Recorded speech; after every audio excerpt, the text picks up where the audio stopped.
sir. Good morning, everybody. Good evening, wherever you at. Thank y'all for coming through. We appreciate it. It's going on to episode nine Nine. today. So thank y'all for rolling through.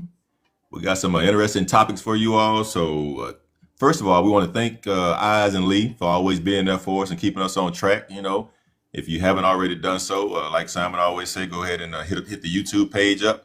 We've decided, I think, that we're going to wait until he gets back to the States to just jump over fully because he's going to have there's be a lot of moving parts upcoming soon. So until when he get back in the States, and then we'll jump over to YouTube then because we'll be able to set the time and everything. But he'll be back soon in about 2 months. He'll be back in the States on this side of the water. Hey, All right, bro. first off, I just want to say God good. You know what I'm saying?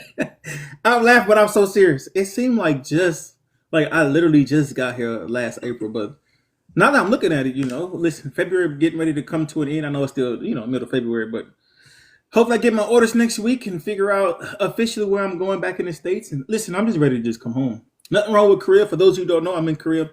I'm still active duty military, but nothing wrong with Korea. If you get the opportunity to go, make sure you come out here and peep the scenery, enjoy the culture, and enjoy the food. But you know what they say, ain't no place like home. So getting ready to go out. Just what Big Bro said. Listen, if you haven't subscribed to the YouTube channel, please just YouTube Parallel Gens. Gens is GENZ. Go ahead and give us a look, subscribe, turn on post notice. And all the episodes that you missed, please go ahead and and go ahead and watch it and listen to the topics. We got some good information out there. Lee, Oz, as always, we appreciate y'all. Without further ado, bro, I'm ready. Let's get it started. That's what's up. All right, so we got 3 topics today, like always. And first one is, what's the top thing you wish women understood about you and men are men? Started off hot and heavy, huh? Man, it's so funny you say that because I was literally having this conversation not even freaking 48 hours ago, but this is just me just thinking out loud, just off the top of my head. The first things first is like you have to understand that men aren't complicated. And I'm not saying women are complicated, please don't twist my words, but men aren't complicated. We're creatures of habit, we're natural protectors. It's just enriched in our DNA. Like we enjoy a schedule. We enjoy doing the same thing over. Like we pretty much predictable. Some people would say that that's a downfall for men, but others, it's easy, convenient. We know what needs to get done, so we get done. When it comes to the relationship aspect, though, here's the biggest problem that I personally feel. I'm only speaking for myself. I'm not speaking for men, just so y'all know that. But that I have is sometimes, and I mean this in the most I mean it in the most positive way. Sometimes women don't listen to what men need, right? And a lot of times it's more so of like you kind of just get the gist of like if I do this for my man, I know he appreciated when your man tells you exactly what he needs. If that makes sense. So for an example, and please don't take this the wrong way, but when we have the conversation when it's discussed about when a woman has natural beauty in a sense versus a woman who wears makeup, right? Again, there's nothing wrong with wearing makeup. I'm not saying it is, so please don't take this out of context. But if you ask 100 men, I'll tell you at least 95% of them will tell you that they prefer a woman with the natural look. Same way with the natural body. The problem is when some women hear that, you immediately get defensive and you say, hey, there's no way that y'all like that because y'all on social media and all y'all doing is hearting girls who got their body done or hearting girls who's all dolled up and etc. Not understanding that, yeah, we like that to a certain extent, but when we talk about relationship wise, when we're talking about marriage material, when we're talking about, literally investing in a particular person, and again, looks is not everything, so I'm not saying that, but you have to understand what men are saying. You can't say, nah, men don't think that way, and you're a woman, respectfully. Because men tell you exactly what it is that we like. We tell you exactly what it is, that we want in a sense, especially when it comes to building a foundation with the person who you feel like is your person. And a lot of times it kind of get misconstrued as in like as a woman, as in like, you know what, I know what you need. You don't know what you need. So I'm just gonna, I'm a lay the foundation on what I think will make you happy versus you just listening to your man because he's gonna tell you. But yeah, what you got? Yeah, so all of that, I'm ditto, and ditto. But just to give my little take on it though, I think a lot, like you said, at the very first thing is that complication, right? Men are really not complicated, but I think that women and men have to understand that if a man is complicated, he's not ready. Because normally men know what they want up front. You know, I know a lot of women don't believe that, but I'm just telling you from the serious relationships that I've been in and the ones I was like, we can just kick it, you know, whatever. I knew up front what was going on, you know, and I knew definitely, like you said, that this not wasn't someone I could be spending the rest of my life with. Now, can we hang out and have a good time? Yes, you know, but we know up front. And just to be honest with you, is that I think a lot of women overlook that. They think that all men are complicated because they're doing X, Y, and Z or whatever, you know, but it's really not. When a man knows he wants a woman, he is one minded. He's thinking about you and only you. He's gonna do the things that will make that relationship work, period. Now we're not perfect though. So I think that they get complicated and perfect mixed up. We're not perfect. We're gonna make mistakes. We may not be able to communicate well and things like that. But when we have our mind made up, it's a made up mind. There's no way somebody can change that. And then we're the only people, and the woman is the only person that can change. So what I wish they understood is that we are not complicated. We are here to be in a relationship when we want to be. Because I can just look back on the ones I've been to, like I said, and I can see it clearly. It's a clear line. And I know women don't believe it, but it really is. You know, as far as the looks go, you're right about that. We liking it, but that's not somebody we're gonna say, "Mama, guess what? I met Susie online. I'm taking her. I want her to come meet you." We're not saying that, you know, to just anybody, you know. So that's my take on it. Yeah, and just to add to that, it's more so of like I would just rather I wish that some women understood that men just aren't mind readers, and I get the concept of like, hey, we've been together for X amount of time, we've been married for X amount of time. How don't you know? And it's not like we don't know. It's just we don't want to get it conflicting when you can just genuinely tell us what it is that you do. And I get it. Sometimes you kind of equate that to like a man taking the lead or a man, you know what I'm saying, stepping outside of his comfort zone to ensure that you're you're good, or him setting a date or him doing things, as a man should. But you have to understand when things don't go right or when there's a problem and you see that or you feel it, just say something. Say something to us because sometimes we don't feel the same way that you feel. And I know that sometimes it feel like we should because we in a relationship or we married, etc. But it's just so much easier for both of us if you just acknowledged an issue versus just waiting on us to see if we acknowledge the issue. I just feel like that'll save a lot of disagreements and etc. Yes, and then one other thing I can add to this is that respect. If you bring true unbiased respect to the relationship and to that man, I'm telling you, he would do anything for you. He will. I was listening to a podcast yesterday, and they were talking about it, and they asked the woman, she's been married for 25 years. And she said, yeah, I may yell, I may be a little loud, I may yell a little bit, and he knows it. He just has to understand that I'm okay. But and sometimes I'm not respecting him, and he just shut down on me. If you've been married for 25 years and you hadn't figured out that every time you disrespect him, he stops talking, what's wrong with you? Because in 25 years, a lot of time to invest and not get it. Well, she said, well, I can't help that I'm loud. Well, if you're disrespecting him, you ain't gonna get nothing but shut down. And that's just the way it goes, or when men may think that if I say something at this moment, it's gonna lead to a fight. Most men don't want to fight. It's stressful. They think it's unnecessary, but I think you just have to make sure that if you bring that respect over everything else, if you respect the man, they'll be willing to do anything you ask them to do. I promise you that. Now, if they don't, then they may not want to be there. Just take it for what it's worth. Yeah. And then the last thing I'm gonna add to it is I just want women to know, right? And again, this is just a helpful tip. Men respect boundaries. Just y'all know that, right? Like, don't get that misconstrued with you having a guy who's not mature enough in a relationship, etc. But men respect boundaries. I'll give you a perfect example. Let's just say that you're in a relationship and for whatever reason, your girlfriend, she's more so like, listen, I want to be in a relationship. I want X, Y, and Z, but right now I'm leaning towards not having sex in a relationship. I just want to just ensure that I have my foundation down first, ensure we're in a good place, and just make sure that it's led by God in that sense, right? So when it happens, I just want y'all to know if your person is your person, like you say, he is gonna be okay with that. Now, a lot of times it's like you feel like you losing out on the good man because they don't want to wait. But I'm telling you, men respect boundaries, right? Like it, we not gonna just keep going, keep going, keep going, knowing how you feel about X, Y, and Z, and then keep pursuing anything. If that's the case, then one, he don't respect you, and two, he don't care about whatever boundaries that you have. So when you have somebody like that, and then you kind of understand that, the overall picture, like don't take that for granted. And then when someone tells you that they're gonna respect your boundaries, listen to them, believe them, until obviously what I'm saying, they show you that it's not true.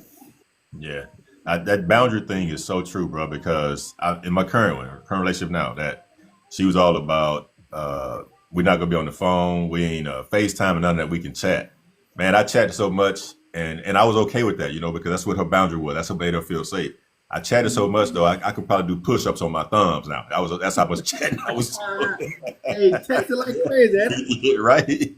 I was a professional texter, but I understood that though. But if somebody else did, I would have moved on. I said, man, I ain't doing this, because in my mind, I'm thinking that if it was somebody else, they'd probably be done knock the boots and everything. And then she got me here waiting in the chat room, and I'm not doing that. Right. Yeah, no, I get that. Listen, I definitely understand that.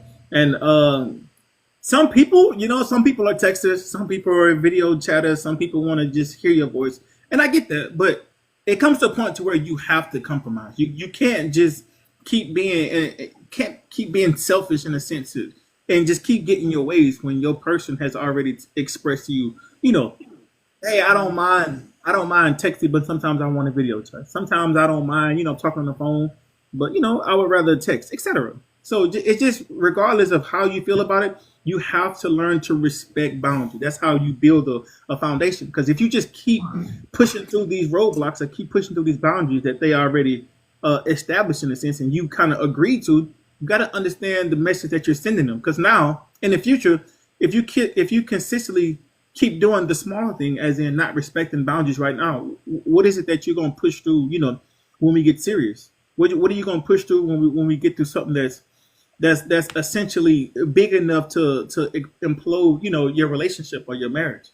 So yeah, respecting boundaries is a huge aspect of learning your partner and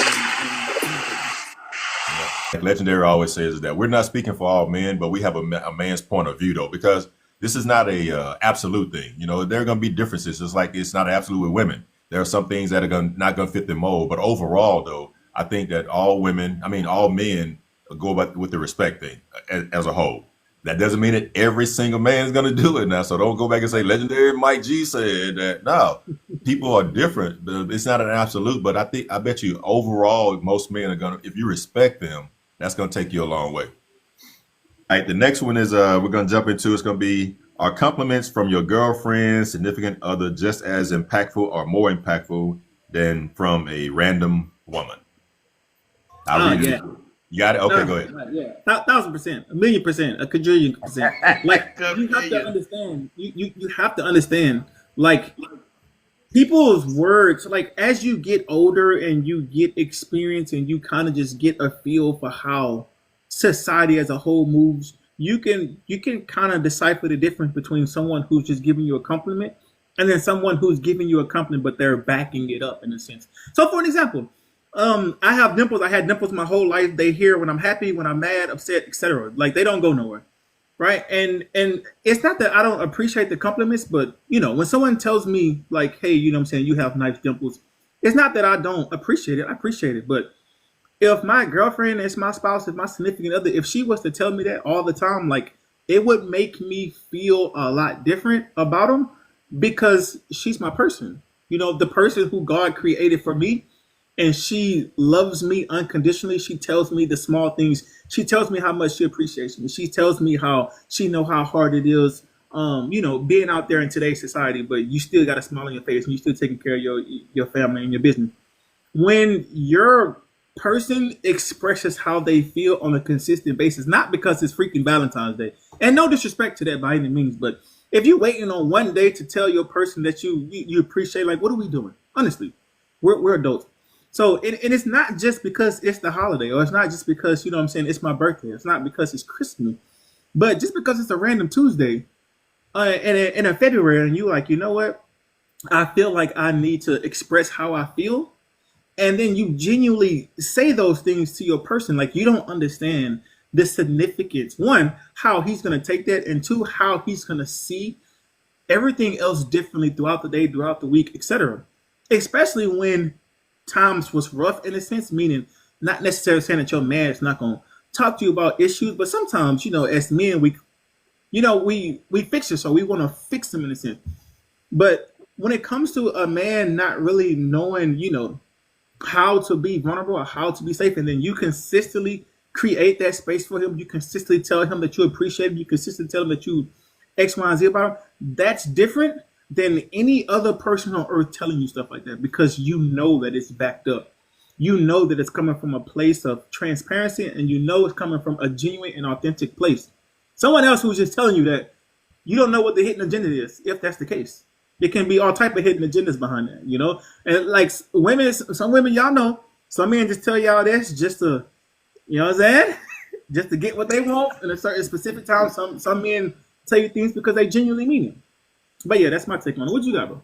Just to get that good, good. Hey, just to get it, I'm telling Yeah. So yeah, I think most of you guys know, if not family, you know that I'm on trust. I'm built on trust, and trust is my thing. Just built in. I'm learning more and more that it's a childhood trauma that I'm trying to deal with. So people's words don't mean a whole lot to me. So just going back to the topic we said that I talked about, that I mentioned. I'm sorry that you can tell me that a million times. I see you walking and passing, whatever. I won't believe it because your actions have to set up to that. Like you said, legendary. That if it's just a random person telling me, it doesn't really mean it. It doesn't move me at all. I'd like it. Blah blah. Keep the thing I get all the time, and I don't know why because I don't hear it. Is the voice. It's just the voice. To me it's too deep. When I go through a drive-through, I have to enunciate my words very slowly because I get there and I got instead of a Whopper, I got a Whopper Junior. Or I got onions on it or whatever. So I have to make sure I enunciate my words. So someone just telling me that randomly, no, I don't get that because it just doesn't do anything for me. Now, like you said though, if it's my girl telling me, that's a totally different story because I you. know that she has my best interest at heart. I know she's going to do what she's going to say things that are beneficial towards me and my well being. And someone random may mean it. They may really mean it from the heart. They see me, they just want to give me a compliment, but it just doesn't mean the same because I hadn't seen the actions match up with the words yet, and I'd have to see that. So for me, I really have to see it because my thing is trust. So I really have to see it for me. Yeah, man. And then a lot of times I just feel like they kind of get undermined because we get so complacent and, oh, I already got the person. So, I don't have to, reinsure them. I don't have to tell men how they feel because, they just being the man, they'll figure it out. But like, you just don't understand how that could uplift a man. Like, just saying that, even if it's not you saying it, even if you just shooting a text, even if you just acknowledging me, like those things matter to a man a lot more than how we care to innocence. Like express that to you, but we care about those things. All right. And then in addition to that, if you really want to put a smile on your face, and I'm not making it sexual, but send that man a picture of the wagon. But I digress. What else you got? Right. It's in that wagon. And I'll Man. say this too. I know the question was directed at us and what we thought, but we as men should be complimenting you as well. We should be giving you compliments. I mean, I don't know if it's a text, if it's like he said, hey, that wagon was looking good when you walked out of the house this morning. You know what I'm Yeah. saying? Or I can't wait to see that wagon when you get home, put my hands on it or whatever. But men should be doing that as well. It's not a one-sided street, not a one-sided thing that we should be doing that. So I like doing little things throughout the day or whatever because as we talked about before, getting to the bedroom is not always the end. It doesn't start there. It starts when you wake up in the morning until you get to the bedroom. It's ongoing. So by the time you get to the bedroom, it's like strong and passionate and ready to go. Uh, And then another thing I just want to just add to that, like the things that you did in a sense in the beginning, like it's very important for you to not just get complacent in your mind and just say like I got him so I can't lose him or I got her so I can't. Like you have to consistently keep lighting that fire. Like the things that you start out with. Why would you stop that? Like so if you started off with taking little dates, or you started off, doing once a week or once every 2 weeks, why not? Like don't stop those certain things. If you like dressing up in lingerie, or if you like, you know what I'm saying, look, like, don't stop those things because now you got a relationship and you complacent. You like, oh yeah, he or she's not going nowhere. The things that you did, like, you have to consistently evolve, and I mean evolve in a good way, so that you both know how to complement each other. Yeah, and seriously, that's one of the most important things you can do in a relationship is that you maintain what you did to get them.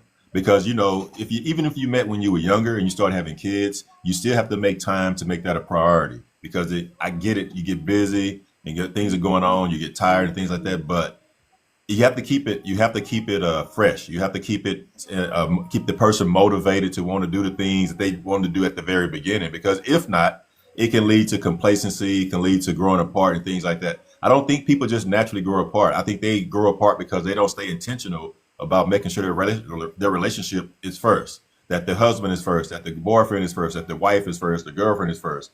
Because yes, just because you have kids, you still have needs. And I'm talking about whether they're physical needs or whether they're mental needs or whatever, you still have needs that you need to be motivated. Because we've talked about it on here before that if you send me out of the house, before when we was in this dating stage or whatever, first year or whatever, we always tried to make sure we took care. Hey, babe, I'm good, blah, blah, blah, whatever. But then to get to the point, you 4 or 5 years down the road and you see him out the house, man, I'm tired of your ass. I can't take this. I mean, you see him out of the house like that. There's someone out there waiting to make sure, hey, you all right? You don't like yourself today. What's going on with you? And you don't see it at first, but over time, that would break you down. And then you're like, oh, she interested in me. I got sent out of the house like this morning. And it's just a natural thing. You have to be very strong to leave the house upset and mad and then go to work and not let someone's nice words impact you in their positive way. Not your positive way, but their positive way. You know what I'm saying? So you have to be conscious of that. And I agree 100%. You have to, whatever got them, you have to continue to build on that throughout the relationship, no matter how many years you've been together. Yeah, look, ditto. Look, I have no disagreements with that aspect. And the main thing that I want to get across in a sense is just like, listen, like, when you seriously care for your person, you seriously, have their best interests at heart. Like, it'll make you consistently do those things. And just like we said on the previous topic, like, we're not mind readers. Just like we don't expect, what I'm saying, women to be mind readers in a sense. So if there's a problem, if there's an issue, there's anything of that nature, okay, big dragon. If there's anything in that nature, like, bring it up. Like, I just feel like bringing up issues, small issues, could fix, what I'm saying, obviously the bigger ones, or it wouldn't even lead up to the bigger ones. I'm not saying it still won't have problems, but bring things up, acknowledge it, allow your person to fix it, and then move accordingly. Yeah, that's big. That and it's okay to get company. Hey, look, I appreciate the way you addressed that issue with me today. Because it could have been totally different where you went off on and things like that. So it's nothing wrong with giving those type of compliments and letting that person know that I'm all in. I got this. Or if it's something you need to talk about. Look, I wasn't feeling too well about that conversation, but I appreciate how you introduced it to me and how we went forward with it. But I also appreciate that we didn't stop talking to each other and got mad with each other because of that. Because we already know that we're two different individuals and we're going to disagree sometimes. We may not always have the same opinion about something. So being able to do that and then compliment the other person, let them know, because that makes me encouraged to want to keep on doing it. Now, if it's the opposite, where if I bring up something and we fighting about it, or you telling me I did this and did that, I'm gonna shut down because I don't want to fight. I don't have time to be fighting, arguing, and screaming those type of things. So I look at it in reverse that you have to be there for me in order to make sure that I continually come to you and show up for you and be the person that I'm supposed to be. Yeah, listen, definitely agree. I don't have no further questions, John. Is failing less, equal, or more important than succeeding? It's three of them: less, equal, or more important. In my own experience, though, this is just my personal experience. I'm not speaking on behalf of men, but a failure just gives you a different outlook on how to attack it again. And what I mean by that is you have two options when you fail, right? Let's just say that you try to start a business. And then let's say that you're doing everything that you need to do, and then you've been having it set up for, I don't know, 3 months already. And then you notice, like, hey, you need this paperwork or you need this card. And for whatever reason you didn't know at the time, and for whatever reason your business failed. You have two options here. You get back up and you try again, or you just give up and you move to something else. Now, for me personally, If you've already done it before, the more times you do it, that repetition, the easier it gets. So now, let's say that you had it open for 3 months. Now you try it again, you do everything right, and then now you have it open for 6 months to a year, and you still failed. Well, you missed this tax document, or you missed, I don't know, this order. Like, you just stay with me, and then you fail again. Same options again. You can get back up, try again, or you can just give up and move on. Try something else. But the more times that you do it, as long as you don't have your pride in the way, just acknowledging, hey, the first time I did it, I missed X, Y, and Z. So now I know when I get to this stamina block again, I know how to maneuver through it. The second time you do it, it gets easier. You fail again, the third time you do it, it got easier than the second time. The more times that you do it, repetition, just like in the gym, the more times you do it, the better you're gonna get at it.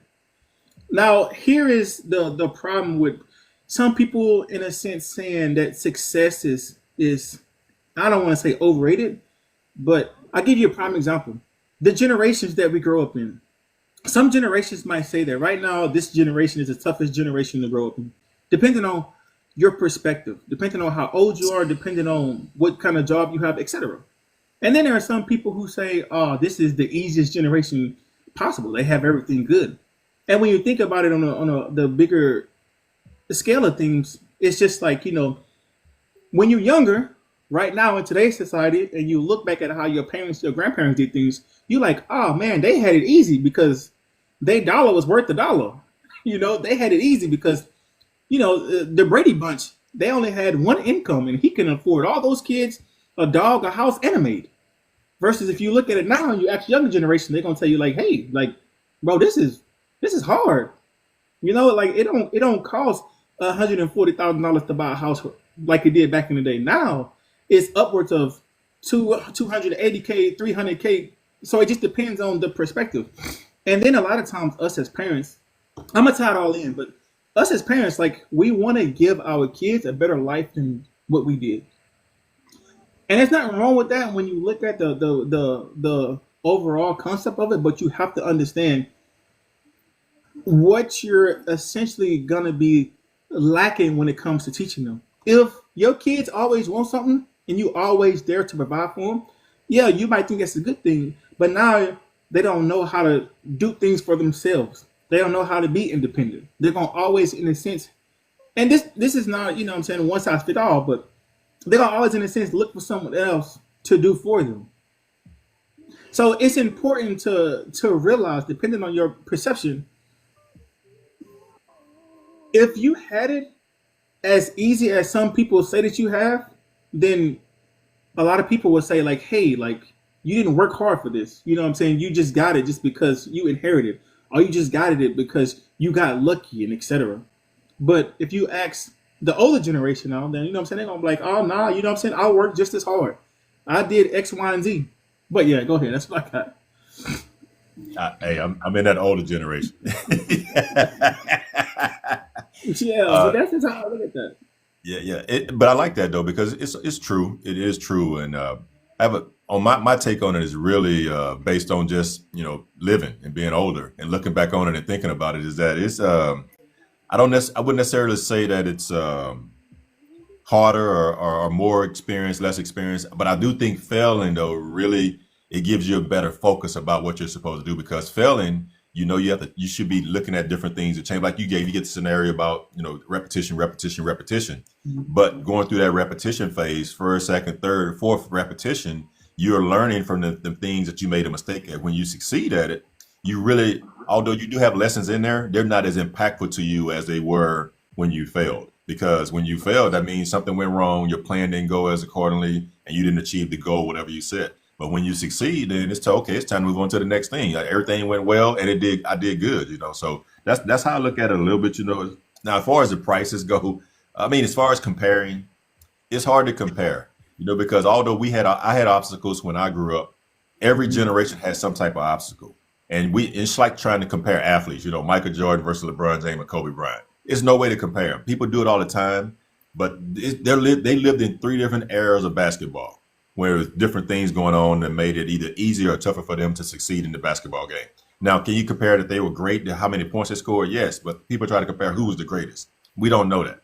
because they didn't play in the same era. You know what I'm saying? I think they're all good. And I know people have different opinions about that. That's a tough one, but I'm just trying to let you know, say that it's tough to compare different eras, like from the 60s to now. It's just different and it's tough to do that. I like what you said about the Brady Bunch. I hadn't thought about it like that. On one income, they supported all that. Plus, they were able to take trips and everything. Now you got two incomes. People are like, we can't take no trip. We can't afford that. How did Mr. Brady do it then? You know what I'm saying? But I just think it's just tough to compare generations only because things are just different, and that's why I say that. And then as far as the failing and succeeding, I think failing is much a better lesson, a better teacher than it is succeeding. Yeah, I just think that like you just learn how to appreciate things more. You just learn how to be resilient. Like you like failing. You have an option. Like when you succeed, like here's and it's so crazy that we having this conversation because I talked to someone about being rich in a sense. Like again, I'm not saying that if I was rich, I wouldn't be happy. I'm not saying that. But just imagine if you was rich and you can buy anything that you wanted at any time.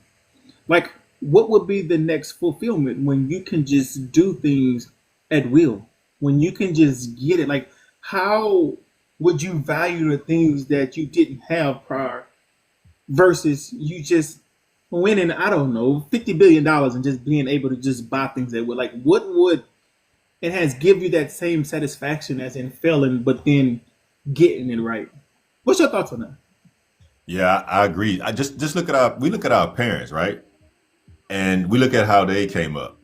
And I tied to what you just said is that I grew up in a single mom home, a single parent home. So I don't want to do the same things. I don't want to do the same thing she did. So if I was just given the money, if I let's say she won the lottery, she endowed me with $100 million, whatever, and I didn't have to work for it, I wouldn't think the same as I think now. Though I think my mindset would be totally different because if I was just given something, I'd have to do anything to earn it. I don't know about any challenges I'm going to experience along the way. I don't know what it means to go out and work for your money. I was just given it. I mean, we got an example right now that somebody they don't know what to do with all that money they're doing. They messing things up right now. But I think I would be more appreciative of it and learn a better lesson from having to earn it myself than being given the money because the two are so different. It's not even funny. Like I appreciate, for instance, I keep a pair of tennis shoes for for 10 years. But if I'm just giving them, I don't care nothing about it. They get a scuffle, I'm going to buy some new ones. I don't appreciate the value of having to work hard to get that. And then the flip side of that is even just as easy as you can get it, like if you don't learn how to keep it, how to build on that, how to ensure it for, generational wealth, like it can go away just as fast as you got it if you don't learn tips and values and things of that nature to make it work for you in a sense.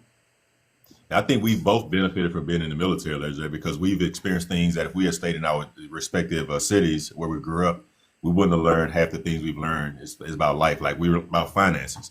I've had someone talk to me about finances. You've had the same thing. People talk to you about finances, about investing and things like that.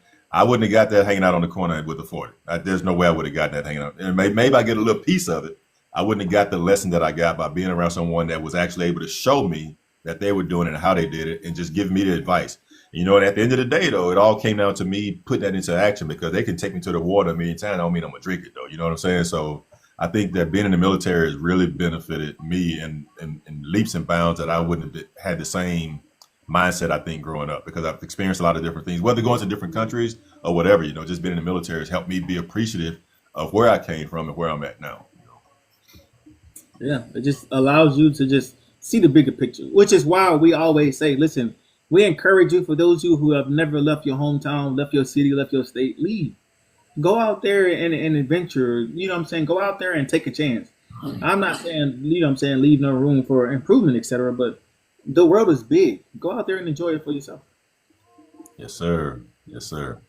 Um, it's often interesting when I go back home, and you drive around where you used to hang out at and things like that. Either things are gone and dilapidated or whatever, or you see the same thing that you saw when you was growing up, or you have your partners that you grew up with that you knew. Hey man, hey bro, you got that money, man. You want to cut a brother a little? No, I don't want to cut a brother nothing. I ain't trying to be bougie or nothing. We can go have a drink or whatever, but at the same time, I am not your cash cow, So And it's so sad, man. Like especially like being older and and being mature in a sense, and then like when you go home and you see them still doing the same stuff. Like I'm not one to judge by any means, but bro, like when is enough gonna be enough? Like you done been locked up 6 times. Yeah. Like come on, man. Like what are we doing? Like and then it kind of gets you to thinking like, bro, like you was my dog back in the day, but bro, we don't have the same views. We don't have the same outlooks. We don't have the same things looking forward, especially when we're talking about being successful, having a family, etc. Like if you don't care about all that, like you know what I'm saying, like you need to be careful who you have around your circle in a sense. Right. And we just tying it back to the question was a loss to equal a better that they have not experienced. They've experienced a loss, but they didn't learn from it though. That's why I think loss is for me has been better. And I think for you the same thing. You know, you've gone through some things that you don't want to go back there. You don't want to go back. Your lights getting turned off and having to put in Pookie's name. You want to keep the light bill in your name. You know what I'm saying? But they haven't learned from that though, and they continue to do the same thing over and over again. That's why I really say that my perspective, outlook on life wouldn't have been the same. Even learning from foreigners in foreign countries how they do things, you know, that's been a benefit also. Watching them talk about things that it's just easy to see that the things we go through in our America in our city, I mean, is the same thing around the world. It's the same thing around the world people go through. So you can learn from them as well, you know. So that's why I think the failing part is really important in the maturing and also growing because you don't want. Hopefully, we've learned that we don't want to go back there. You know, people always ask me when I retire from the second job, am I going back to Mississippi? Only to visit. That's right. I'm not And I going don't back to live. in my mind, I and again, I'm from Beaumont, right? And I promise you that that's just where I grew up at. I like my roots, like I love it. But every time I think about living there, and it is, I promise you, it's no disrespect. It's just, No. but I don't see myself going back there, living there, And especially it's the after, mindset. especially, especially after you've witnessed what the world has to offer. You know, and it's not so like you don't care about the people. It's not that. It's just it just feels so confined. You know, Yeah. and then like you go you do day to day things and you see the same people doing the exact same stuff. And it's just like, bro, I don't want this.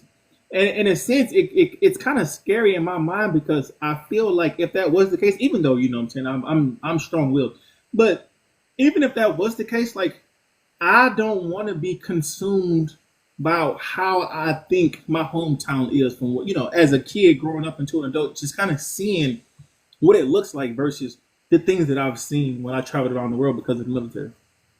Yeah. Yeah. Same thing. Like I said, that failing part is a big piece of it because it's not that we don't appreciate where we grew up at, the people we grew up around, but as sometimes you got to grow up and you got to take responsibility and accountability for your own actions in your life.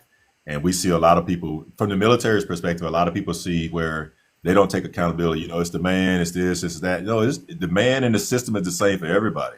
You know, you just have to make sure you make the right choices to be able to overcome all those things. So it's not a negative at all that I don't want to go back there. I love where I grew up at. I love the experience that I got growing up at, but the failing things that I saw growing up and also watching that thing continue on and the people we grew up with, that's a motivation not to want to go back there for me. I definitely agree.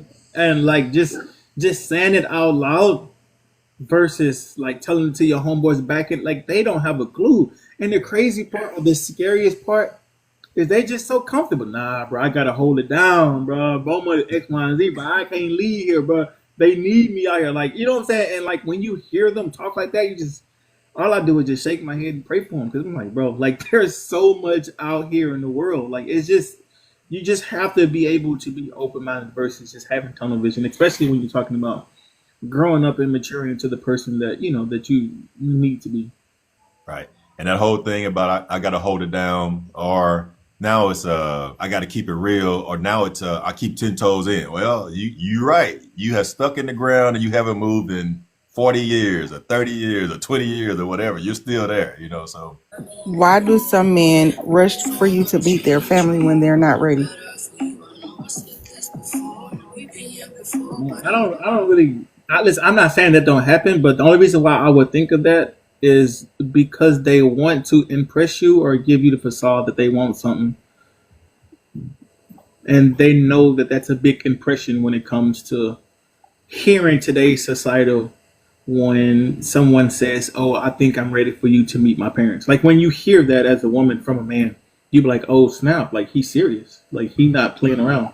So sometimes that can be an easy quote unquote backdoor to get to the things that the hidden agenda. I'm not saying that that's for every person, obviously, but that's what I can think of. Big bro, what you have? Yeah, that's something that's very, very important to me, as far as exposing my mother or, the kids to someone that I'm dating. And I don't know why men would do that if they're not serious about you. Maybe they haven't experienced the things I've experienced and know that that's probably not the right thing to do. But just by how I grew up, I would not do that because I just think, but I do agree with you though.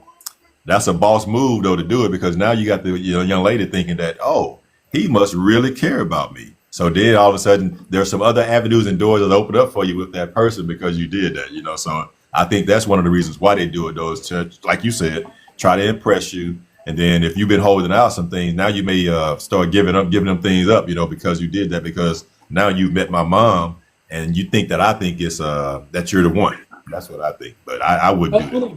On the flip side of that can be a negative thing, especially when it comes to a woman asking why haven't I met your mom and Yeah. etc. Sometimes like men just aren't ready, and then some women don't know how to take that. They're like, okay, well it's been X amount of time and I ain't meet your family. Well, you're not serious about me, and then that's where things can start getting misconstrued because now you have that expectation of like, hey, if I'm not good enough to meet your family right now, then what are we doing? When Right. he genuinely doing it because he's just not ready. Not saying he's not ready for the relationship, but you have to understand to him that's a big move forward to you to meet my family, for you to meet my kids, for you to meet my mom. That's a huge step forward. And Yes. sometimes you have to understand that sometimes people just aren't ready for that portion. It don't mean that they don't want to or they don't see you as a potential. It's just that's not the time. And when you force them to do that, well, that's where things start to fall down because they're not ready. You know they're not ready, but because you gave them an ultimatum, now they're doing it to please you versus they really genuinely want you to meet them.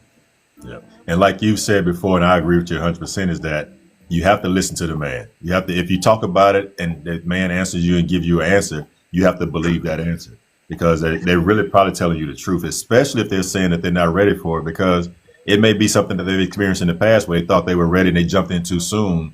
They met their mom, and then mom's like, because mom talking in the background too now, don't be bringing them little girls around here if you ain't serious about it. I ain't got time for that. So that's something we have to deal with. So just listen to the man when he's telling you, if you're one of the people that say, why can't I meet your family? Talk about it openly and honestly, and then believe the man when he says what he says. Are you saying a random person's genuine compliment can't be met with an inner smile or a nod? It's probably, I mean, I'm not saying I'm gonna be rude about it. That's if that's that, I'm saying though, it's hard for me to take it. I'm gonna be nice. I'm not gonna be rude about it and say, "Oh, what? Yeah, I know you don't mean that." I would never, I would never do that. I'm just saying though, truly believing it in my core is because of my trust issues. If I don't feel it, I just don't feel it. But it's not. I'm not rude about it at all. I don't. That's all the way I can answer that. Yeah, there's something hospitality in us. Obviously we're not going to be rude, but I'll tell you this: if we're being honest, and you saying which one holds weight, my significant other or a random person, that's a no-brainer. And Respectfully. that's what we were talking about. It wasn't about just anybody. It was just your significant other versus a stranger or a stranger on the street. Yeah, if that's the case, like, come on now. And then again, like you got to think about even with the social media realm, right? Like there are a lot of people who okay, there are a lot of Right. people who openly talk about things they wouldn't talk about in person on social media. Y'all know what I'm talking about. You get behind these screens, and for whatever reason, you got all the confidence in the world, and then you see them in real life, and you're like, oh, like I don't know how to talk to them. I don't know how to walk up to them, etc. That's kind of the same gist.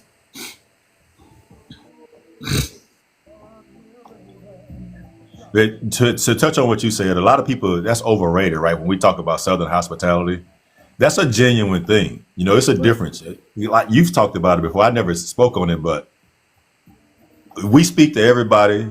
No, we don't meet any strangers on the street. Hey, how you doing? And I was I think in my marriage, when I was married, man, she's like, "Why you always speaking to everybody? You don't be no stranger." That ain't something I try to do. That's just me as a person. I'm saying good morning. What I have done when I've gotten older, though, I'm getting a little petty now. When I speak to people in the morning and they don't want to speak back, I say, "Oh, how you doing this morning?"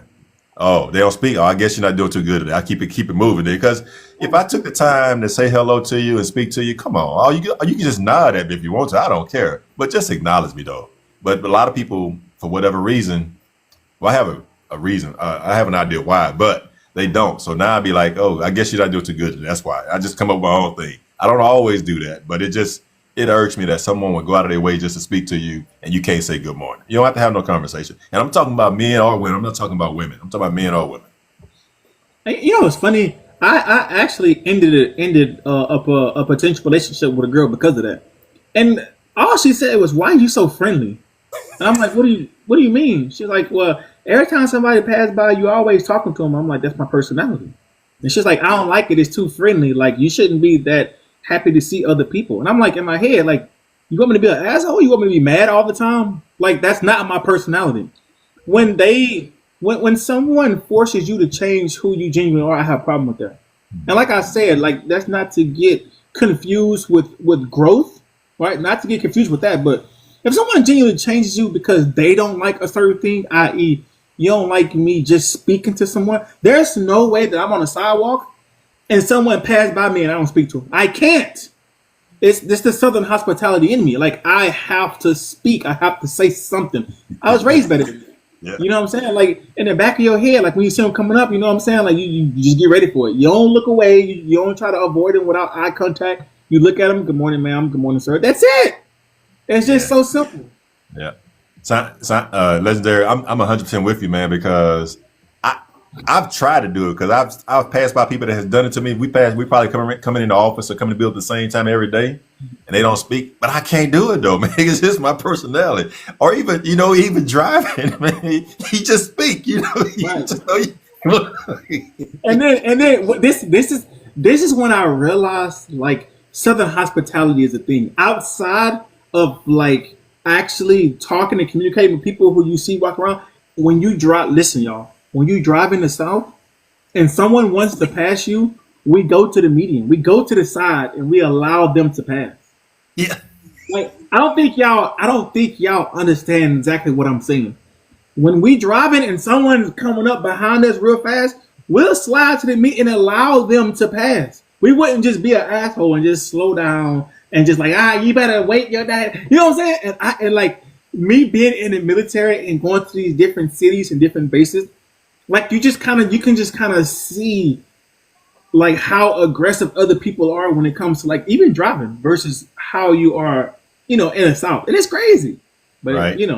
It's even funny just you talk about the driving thing because even down south in most southern cities, especially the country cities you go to, if you're turning left, also on a 2-lane highway, you would get in the lane that's coming towards you to start driving in that lane, let that person go around you so you can turn. If it's not okay, wait a minute, I'm not crazy. I'm not messed up. If a car is not coming, of course, though. But you would get in that left lane so they can keep going so you don't slow them down where they're trying to go to. And people I never see people do that other places, but that's just the way we are. It's just one of them down home things, though. And then this is the last thing I'm gonna say about this. This has nothing to do with what we're talking about. But Right. I just want you to know if it's a 2-lane road, meaning 2 ways down, 2 ways back. You say 4, I say 2 because we're on one side. But you're not supposed to drive in the left lane unless you're passing somebody. If you're not passing nobody, get your ass in the second lane. Get to the right.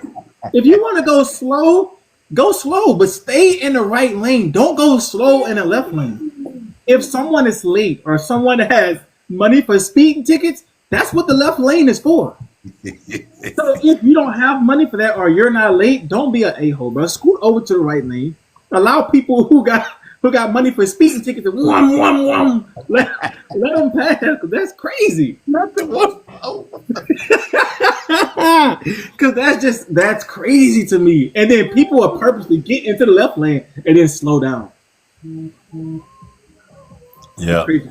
And I think you talked about that before. You say when you retire, you're going to be in what you said you're going to be in one lane. You're going to be doing something. You said I heard you talk about. When I retire, I'm gonna have a sign on the back that say I'm retired. go around me. So Right. listen, those of you who got to be to work at 6:30, 7 o'clock, and you see me on the road, I'm driving below the speed limit. I'm cruising. Why? Because I'm retired.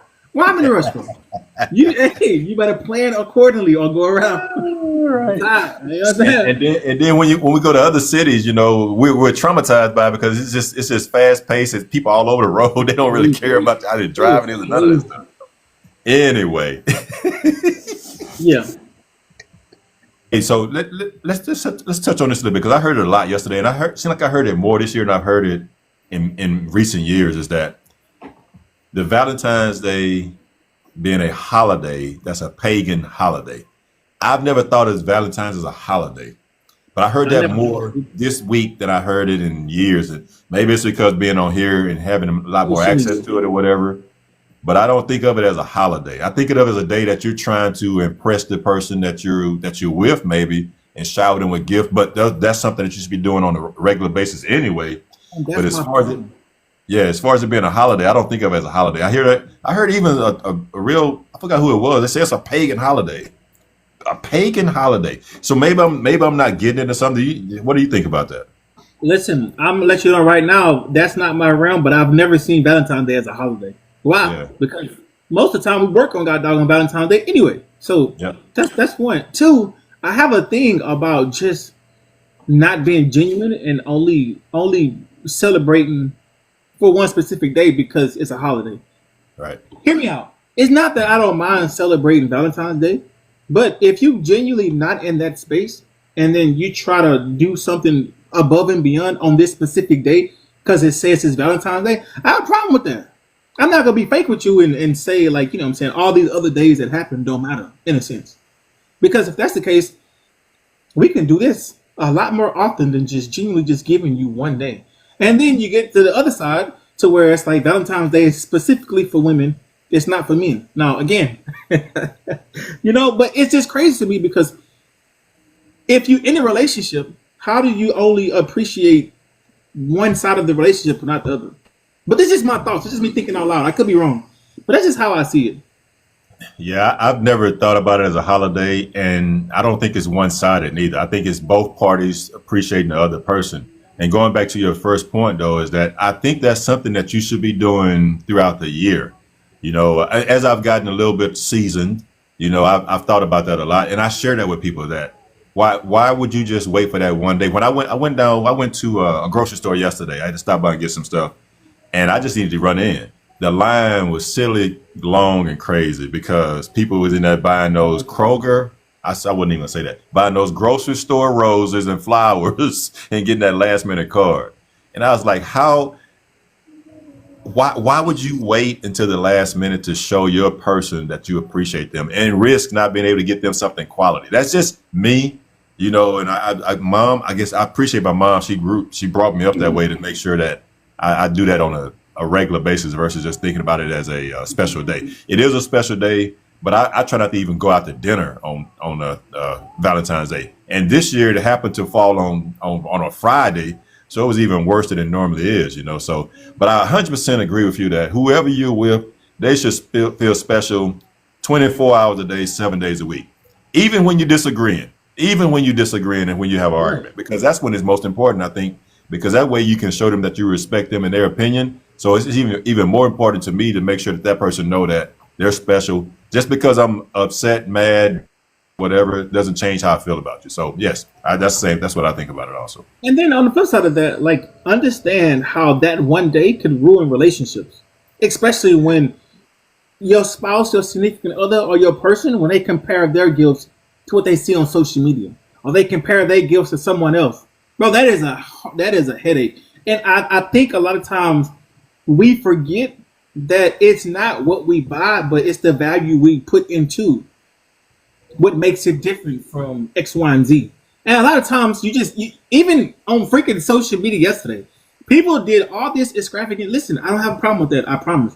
When other people see that, what's their first thought? Why he didn't do all this, or why she didn't do all that, and then you don't understand the unnecessary drama that you're adding into your relationship because of that. Yeah, I like what you said about. But for me personally, it's like, listen, if I'm going to do it, I'm going to do it because I genuinely want to do it, not because of this quote unquote man made holiday. Right. And I like what you said about the value too, and not only the value, but the intention that you put behind it. That's where they and it don't have to. What I've learned, it doesn't have to be anything expensive. It's that the attention to detail that you put into it to make that person feel special. And I'm not talking about Valentine's Day. I'm talking about any time that you're doing something for them, because that means a whole lot more. I'll say this up. What I tried to do, and I don't know where I got it from. I don't know why I did it, but being in my marriage, I love the things that come along with each year, like whether it's roses, flowers, gold, silver, wood, or whatever, because it forced me to think outside the box. I didn't just have to get some roses on the anniversary and say, here you go. I had to go out and really find something that person would like, that was wood or was cotton or was a certain whatever. And I followed it to the T, man. I ain't gonna lie. It sounds corny to some people, but the appreciation I got on the other side in most things, because if it was fully appreciated, we'd still be together. But that's another story for another day. I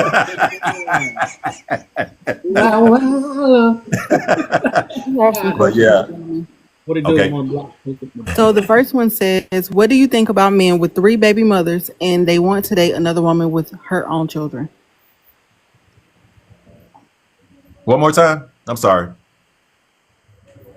What do you think about a man with 3 baby mamas but want With to three date a baby mothers and they want to date another woman with her own children. They won't. They want to. Oh, Well, this is just me just thinking about the overall concept, right? As long as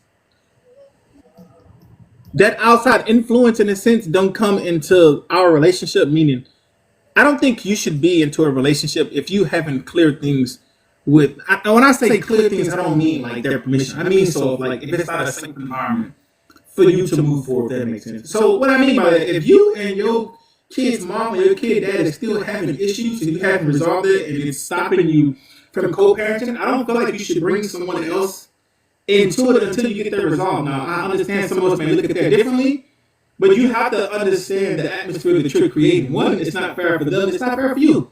And I get it. Some other parents is not cooperative. I understand that. But you have to have some type of boundaries prior to you doing all that. And I just want you to know, the more different baby daddies, different baby moms you have, I'm not saying that plays a part, but you have to understand how that plays a part with you moving forward. But I'll tell you this though, you both wrong, you both understand the situation. You both know what you could potentially inherit. So just take it for that. What you got, bro? yeah. I think that if I understand the question correctly, is that there's no way that I would be involved with someone that would not allow me to be the person I'm supposed to be towards my kids. It's just no way. And also, I'm gonna try my very best to make sure that before I even get into something, that I have that worked out where I can be involved with my kids and that we have understanding about what I'm gonna be doing as far as being there as a father for my kids. Now, if a person thinks the opposite, where like you said, if they say that I can't, it's not even a question about what's gonna happen. They won't be in my life because it's until my kids hit 18 and can take care of themselves. I will be there for them. I'll still be there for them, but I'm gonna be there more so for them when they're younger and growing up to be the influence in their life. And then after that, the adult relationship that we established to be the adult relationship that we established it. But yeah, it wouldn't even be a question about whether I would. It's a question about whether that person gonna be in my life or not.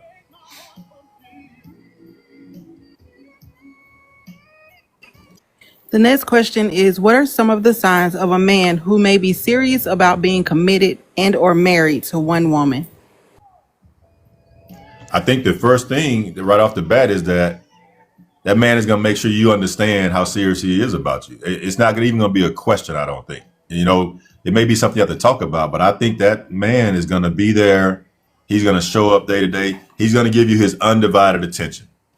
And you have to pay attention to that. If you met him and you saw him before and he was out hanging out and stuff, I use golf all the time because that's what I do. If I tell you that, if you got something going on and my golf is not important, you should know that you mean something to me because golf is very important to me.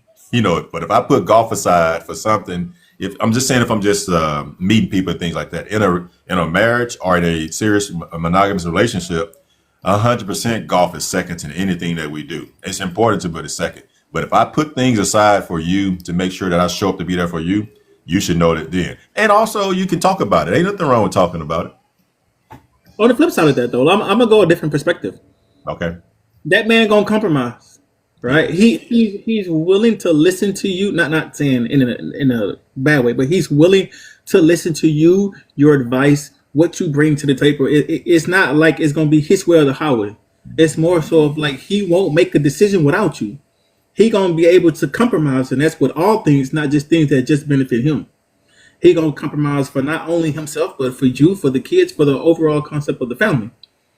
And then lastly, like he's just gonna do things that's gonna essentially reassure you that he, in a sense, is a man of his word. When he says something, there's no doubt, and you believe in it's gonna get done. He's gonna come through. And the same thing when it comes to the kids. So yeah. Yeah, it won't be it won't be a challenge. It won't be something that's a struggle. It's just going to be a natural thing that the person does because they want to make sure that you're taken care of and the relationship is taken care of. They're going to show up and be there for you no matter what. And they'll be willing, like you said, legendary. They'll be willing to compromise the things they were doing before they met you as a single person. If it's something that's not beneficial for the relationship, they're going to stop it, and it won't even be. You won't even have to say it. They'll just know that they need to do it, and they will just do it and be intentional about doing it. As always, listen, we appreciate y'all showing up and showing out for us, giving us support. Just like we said earlier, like obviously we'll still continue doing this on TikTok until I get back to the States, and then we'll kind of reform and then see the process of shifting over to YouTube permanently. But if you missed any of the episodes outside of number 5, but if you missed all of the other episodes, please go ahead and check us out. It's Parallel Gens. Gens is GENZ on YouTube. Go ahead and check us out. Booking information is there, and then obviously, if you would like, you can follow us on individual pages. As far as our lives, just like Big Bro said, he goes live normally in the evening portion of y'all time, and then because of the time difference, I kind of go live early in the morning. But yeah, other than that, though, listen, if you don't have any other questions, The question says, why would a guy want to get you pregnant to keep you? that's a master manipulator right there. What you got, bro? That's crazy work. Because something is wrong with them.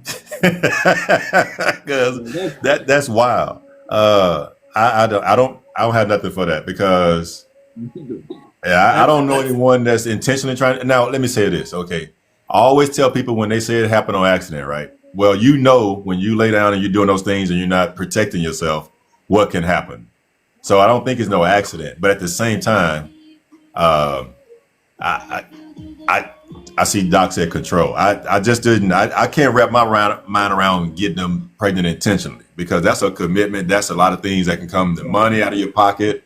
So I don't know how that's controlling when that person can really control you for the most part, depending on what state you live in with your pocket, with your wallet. So that's just my take on it. I don't know.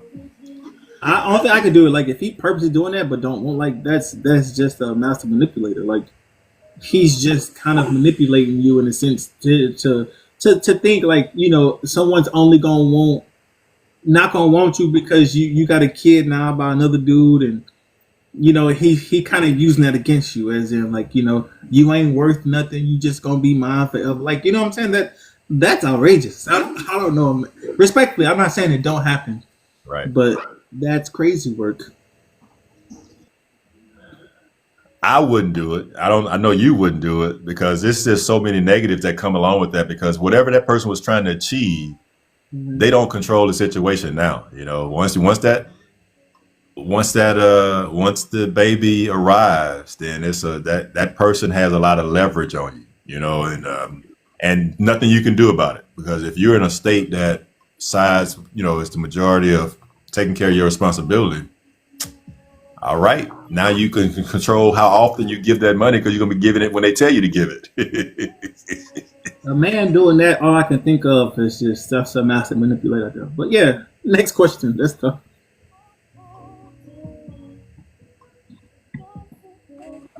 That concludes the questions. Okay. Well, before we go off, I want to say, as you always say, Larry, I want to thank Lee and I. Without them, we couldn't be who we are. They do a lot of things in the background for us and making sure we're taken care of. And it's just really appreciated. We're a quadruple team. We're one. We appreciate you guys, you ladies, and what you do for us. And we don't want that to go unnoticed. That you're also part of the team and making sure that this is successful day in and day out. Yeah. And then, obviously, it's early for y'all. So y'all go out there and y'all go be great today. Last but not least, hey, be the reason someone smiles. Y'all check us on YouTube. Y'all be safe. One love.